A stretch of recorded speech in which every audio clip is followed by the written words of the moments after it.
Level of biological organization. The various levels of organizations include atoms, molecules, cells, tissues, organs. All these are the level of biological organization.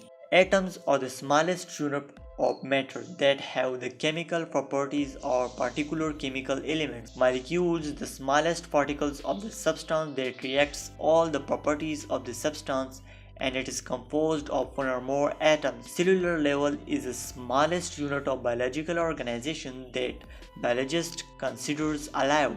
Cells are surrounded by the plasma membrane, carries out complex chemical reactions, and leaves potentials capable in self-reproducing. Tissue is a group of cells or similar cells that carries a specific set of functions.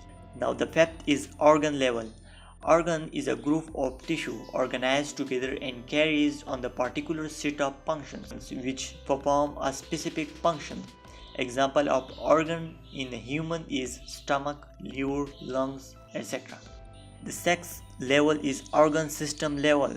It means multicellular organisms have specialized types of organ which connectively works together called organ system. Example of organ system in human is digestive system, organized together and carries on the particular set of functions. Seventh level is organism level.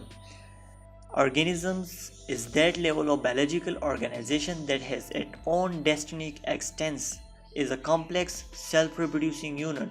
Now population level. Population level is a group of freely interacting and breeding individuals of the same species. Example of population is a smaller group of ant colony of ant, peak of wolves, pride of lions, etc. Community is all the population of different species which living in a distinct area. Ecosystem, distinguishable group of species that separate abiotic and biotic components of the environment within the living creature which interact. Biosphere. Biosphere is a region where life exists. So in the earth there are everywhere life exists.